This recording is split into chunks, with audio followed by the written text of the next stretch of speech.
Welcome back again, guys. The Bitcoin update now for the final update today.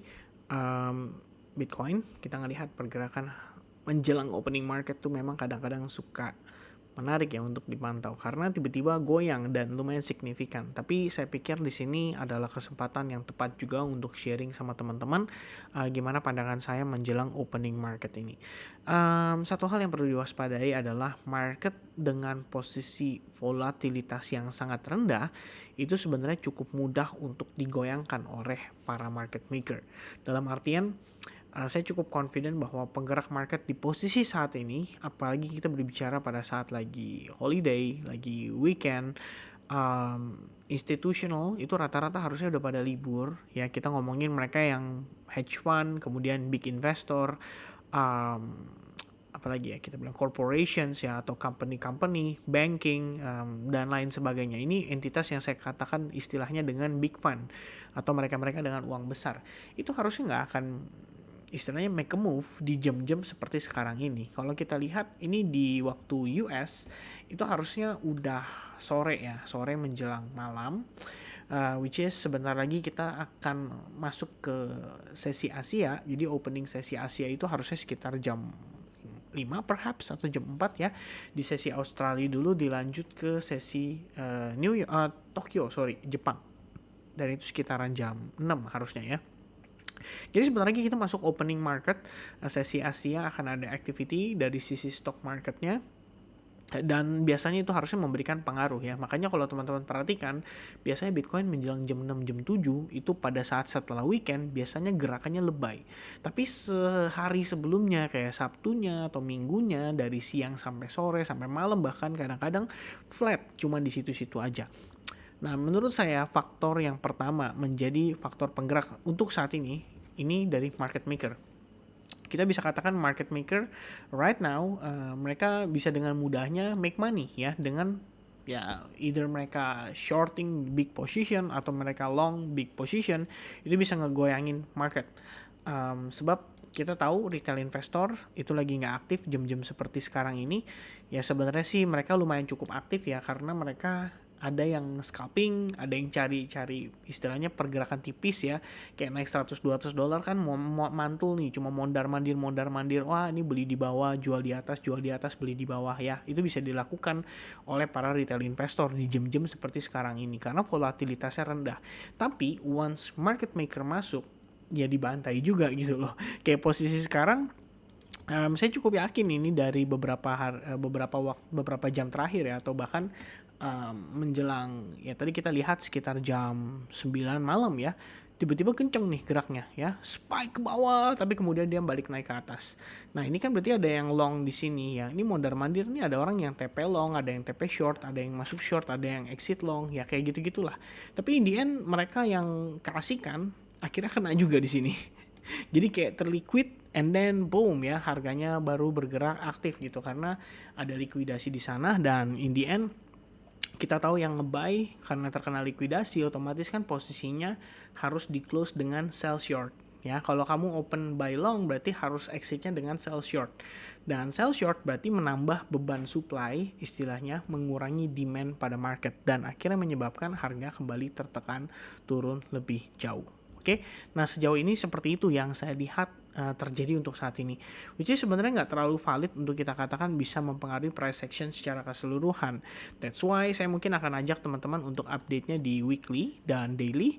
Meanwhile hourly itu cuma untuk antisipasi aja. Pertama, weekly yang perlu di note sama kita semua adalah rejection pada seminggu terakhir. Kita lihat ada rejection pada 18.375 dolar. Rejection kalau nggak salah disebabkan oleh the Federal Reserve juga, di mana mereka memberikan statement melalui FOMC meeting minutes dan statementnya itu cenderung hawkish karena dia mengatakan tahun depan itu masih akan ada kenaikan suku bunga sampai perkiraan mediannya itu di angka 5,1% dan lain sebagainya ya. Itu intinya fundamental makroekonomi yang udah kita bahas juga di YouTube channel saya serta melalui live ya pada saat kemarin itu. Nah, tekanan sellers masuk and then kita melihat direction daripada pergerakan Bitcoin itu akhirnya berubah. Yang tadinya cukup positif, mungkin sebagian orang berpikir bahwa 20.000 nih, 25.000 nih akan tercapai, but in the end we got rejection precisely di range support level sebelumnya. Jadi ini support, and then kita dapat rejection. Jadi ini kayak semacam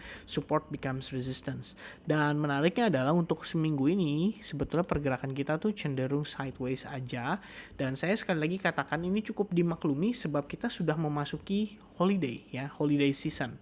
Holiday season, orang-orang atau para retail investor atau mungkin para institutions itu mungkin mereka sudah mempertimbangkan untuk start exit dari market, dan mungkin udah boleh tutup buku lah istilahnya gitu ya.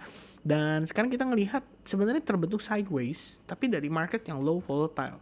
Jadi saya tidak terlalu confident untuk mengatakan bahwa di sini kita melihat ada reaksi dari sellers yang sudah mulai berhenti menekan harga untuk turun lebih jauh. Ya, in the end there's no sellers left perhaps, tapi at the same time juga nggak ada demand yang mencukupi kebutuhan daripada si sellersnya, sehingga harga juga belum bisa naik karena kita ngelihat demandnya belum ada gitu ya. Jadi mereka lagi beradu lah, kita bisa katakan seminggu ini kan kita bergerak kayak gitu aja.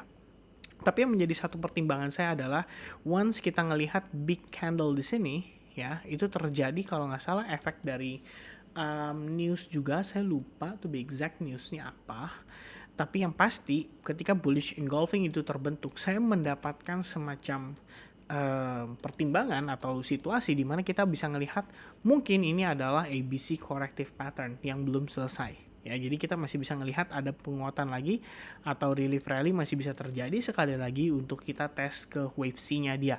Nah, selama bullish engulfing ini belum kemakan full, which is Bitcoin masih bertahan di atas, ya let's say di atas 16.600 lah ya, 16.500 lah paling enggak, itu berarti kita masih bisa mempertimbangkan adanya potensi higher low, which is higher low, and then higher low, and then higher low, baru kemudian dia break ya. Jadi nggak heran kalau misalnya kita lihat dia agak sulit nih untuk bisa break dan menguat kembali, karena di level yang sama itu merupakan area SNR yang juga cukup important ya, selama ini memberikan rejection kepada Bitcoin ya. Ketika dia posisinya harga di bawah, rejection ya di atas ya, resistance ke reject. Kamu bisa lihat di sini ada 1 tail candle, 2 tail candle, 3 tail candle, and then break. Kita lihat ada di sini 2 tail candle, kemudian body candle, tail candle, ya enggak.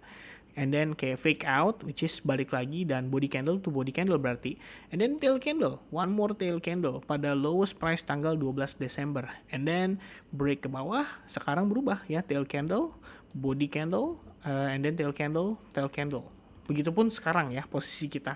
Kita lihat rejectionnya lagi-lagi dari level tersebut. Jadi wajar aja kalau kita ngelihat dia struggling dengan posisi volatilitas rendah, menjelang holiday, menjelang akhir tahun, market juga nggak terlalu bergairah, ada resistance yang cukup strong, dan juga mungkin seller sudah mulai berhenti untuk menekan harga. Jadi pertimbangannya untuk saat ini adalah saya ingin lihat dulu, let's say Bitcoin gagal mempertahankan trendline ini. Ya, let's say dia gagal mempertahankan trendline ini. What I want to see adalah let's say Bitcoin turun sampai ke level sebelumnya. Asumsi saya adalah kita mungkin akan mendapatkan reaction pada area demand zone ini. Jadi kita kembali lagi mendapatkan reaction di sana, sebab di level tersebut adalah level Fibonacci retracement 61,8%, which is golden ratio. Mungkin banyak buyers yang masih numpuk di sana, mereka masih nunggu harga untuk kembali ke level itu baru mendapatkan reaction kembali. Dan kalau misalnya kita dapat reaction dari sana, mungkin itu bisa menjadi sebuah signal, menjadi double bottom. But at the same time, once again saya bilang sama teman-teman juga dari video kemarin, jangan bersenang hati dulu, karena kalaupun kita ngelihat harganya nantinya naik, which is mungkin dia double bottom di bawah sini, tapi pada saat dia testing ke level tertentu seperti di big fan zone-nya di range 17.500, kita masih ngelihat ini sebagai sebuah peluang untuk terbentuknya head and shoulders. Jadi untuk menginvalidasi skenario ini kita perlu lihat Bitcoin break dari 17.500. Alright, so I hope teman-teman bisa mendapatkan cukup penjelasan dari saya di video kali ini. Singkat aja, jadi ya thank you so much buat teman-teman yang udah menonton video ini, dan memberikan dukungan melalui likes button dan juga subscribe channel ini. Sampai ketemu lagi di update berikutnya. God bless everyone.